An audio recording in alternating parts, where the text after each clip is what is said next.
All right, so get this, picture this. This tech is everywhere. It's making those crazy realistic games we're all glued to. It's behind the scenes in those blockbuster movies. It's true. Even, get this, the Metaverse. Yeah. You've probably heard of it. Unreal Engine. Yeah, and I think, honestly, its reach is way bigger than people think. Right. It's like we're past the days of just making cool graphics for games. It's filmmakers, architects, product designers, you name it. I know. It's like Unreal Engine is this, like, digital workshop, you know? Yeah. And the only limit is your imagination. Exactly. Like, you need a T-Rex rampaging through Tokyo. Boom, Unreal Engine. No problem. Virtual skyscraper, you can walk through, check out the lobby, all that. Yeah. Unreal's gotcha. And you know, one of the things that makes it so big, so widely used, Yeah. is how they do the pricing. Oh, yeah. Tell me about this. Because some software, getting started, forget it, costs a fortune. Oh, yeah. But Unreal Engine, they use this royalty-based system. Oh, yeah. So developers, they only actually pay royalties once if their game makes over $1 million. Okay, so that's huge for smaller developers, the little Yeah. guys, right? They don't need all that cash up front. Exactly. But I'm guessing those gaming giants, they don't hate this system either, right? We're talking Fortnite money here. Oh, absolutely not. And Fortnite is like the perfect example, right? Right. Free to play, built on Unreal Engine. Yep. Makes bank from all the in-game stuff. Oh, yeah. Massive revenue. So, okay, we've established Unreal Engine. It's a big deal in games. But let's talk movies and TV. What's it doing over there? What are some examples? Well, I mean, The Mandalorian, right? That's the big one. Yeah. They used Unreal Engine, specifically those real-time rendering capabilities, to make those insane virtual sets. No way. Yeah, they ditched the green screen, old school. Wow. Saved a ton of money, plus way more creative control. Okay, so wait. Instead of flying out to the desert every time, they just made their own digital desert. Pretty much. That's wild. And it reacts in real time to the actors, the action, everything. That is bonkers. It is, and that kind of creative flexibility Yeah. on a TV budget, Yeah. basically unheard of. Right. And it's not just sci-fi, fantasy, this stuff. Really. Historical dramas, crime thrillers, all using it. So it's more than just making things look nice. This real-time rendering, it's about working smarter, right? 100%. Yeah. Filmmakers see what the final product will look like, or close to it, right there while they're filming. That's huge. So they change things on the fly. No need for crazy expensive post-production later. Okay, let's talk tech. Do it. I keep hearing these words. Nanite? Lumen? Yeah. What are these? Break them down. Okay, so nanite, think of it as like the geometry master. Okay. Artists, developers, they import these super detailed 3D models, right? Right. But it doesn't slow the whole thing down. Right. Right. It's the difference between like a stick figure drawing Right. and a sculpture of a person, every muscle, every wrinkle. Oh, wow. Okay, so Nanite's all about cramming in those details, making it look crazy real. Exactly. What about Lumen? That sounds powerful. Oh, it is. Okay. Lumen is all about the light, dynamic lighting, Okay. how light works in the real world. Mm-hmm. Bouncing off stuff, shadows, reflections. Mm-hmm. Remember the first time you saw like really realistic lighting in a game? Oh, yeah. Probably Lumen. That's what it was. Yeah. Wow. Okay, so you've got Nanite building out the world and Lumen making sure it's lit perfectly. Exactly. No wonder game devs are freaking out about this. And not just them, Yeah. right? Imagine you're a filmmaker.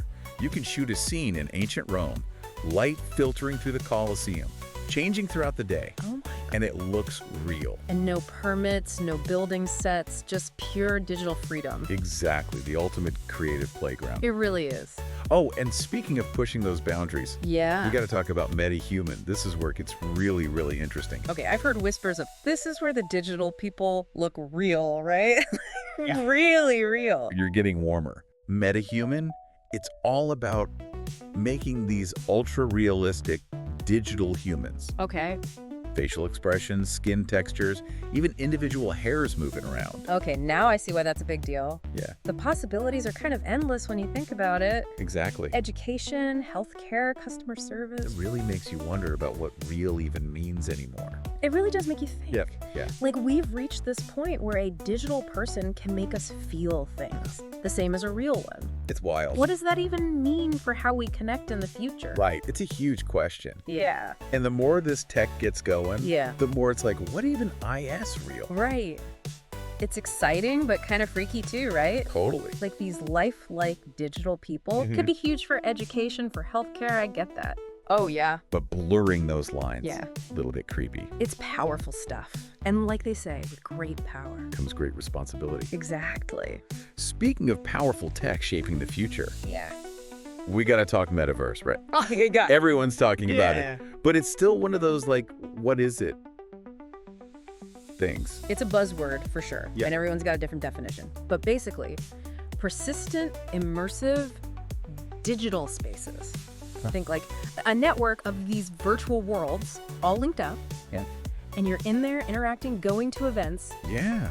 owning stuff, building businesses, Wow. all digital. So it's less about strapping on the VR, like disappearing into a whole other reality. Right. It's more about those digital bits coming into our world. Exactly. Blended experiences, hybrid spaces, the digital and the physical all mixed up, making each other better. Okay, I like that. So where does Unreal Engine fit into all of this metaverse stuff? Honestly, it's perfect for it. Really? It's all about real-time rendering, right? Creating huge, crazy, realistic environments. Ideal for those immersive digital spaces where everyone can hang out together. So the same stuff that lets a director make a fake desert for the Mandalorian, Exactly. that's also building these virtual worlds in the metaverse. Precisely. And then add in blockchain and NFTs. Okay, now hold on. NFTs, gotta be honest, I'm still a little fuzzy on those. Okay, so say you want a virtual shop in the metaverse, right? Okay. Blockchain. That's the secure system that records the sale, proves you own it. Like a digital receipt everyone can see. And the NFT. That's the token, the unique digital thing Yeah. that verifies it's yours. Your shop, your digital art, whatever. So it's like the deed to your virtual property or owning that one-of-a-kind item in a game. You got it. And because it's all on the blockchain. Super secure, super transparent, revolutionary stuff. Huge. So people can actually own a piece of these worlds, Yeah. maybe even make real money from it. Exactly, the digital Wild West. Crazy. No wonder the big guys are jumping in. Meta, Microsoft, even Nike. Everyone wants a piece of the action. It's mind-blowing, right? A game engine, something made for fun. Now it's shaping how we work, play, socialize. In the future, it's like sci-fi stuff. Totally. And we're just getting started, imagine.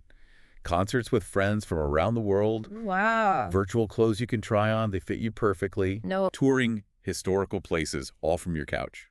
that's wild. Unreal Engine is making it happen. So to recap, we've got this crazy tech Yeah. making these super realistic, immersive experiences, Right? changing how movies and games are made. Totally. And now it's driving the whole metaverse thing. And don't forget the money part, the NFTs, the whole new way to make a living. I mean, it's crazy how far we've come this fast. It really is. It's like we're living in a sci-fi movie with all this talk of hyperrealism and metaverses and digital ownership and everything. Totally blurring the lines, right? We're making stuff that used to be pure imagination, and Unreal's making it feel real, even if it's just ones and zeros. That's what's so cool about it. Yeah, it's not just about the tech getting better. It's about changing how we tell stories, how we experience the world, even how we think about what's real. Exactly. It's giving creators everywhere the tools to build their vision and make it look and feel realer than ever. And we're still just getting started, right? Oh yeah, just the beginning. So where do we go from here then? What's next for Unreal Engine and all the stuff it's building? Well, for one thing, I think it's going to get even easier to use. Oh, really? Yeah, like as the tools get simpler and cheaper, more people are going to jump in. So it won't just be the big studios, the tech giants calling all the shots. Nope. Anyone with a good idea and the drive to learn could make the next big thing in the metaverse, or movies or games. That's awesome. It's like opening it up for everyone, not just entertainment, but education, Sure. communication, Right. even solving big problems. Absolutely. Imagine students going back in time to see history happen right there, or doctors practicing surgery on like hyper-real simulations, or designing whole cities in VR. So Unreal's not just building a metaverse, it's building the tools to build a better world. Exactly. Harnessing all this power to do some good, you know? Well said. So there you have it, folks. We've gone deep on Unreal Engine, its history, its impact, its potential to change everything. From Nanite and Lumen to metaverses and NFTs, it's been a wild ride. That's for sure. And hopefully now you listening out there, you've got a better grasp on this whole Unreal Engine thing. The future's being built with it. That's for sure a future bursting with creativity and potential. The question is, what will you create? Thanks for joining us on this deep dive. Until next time.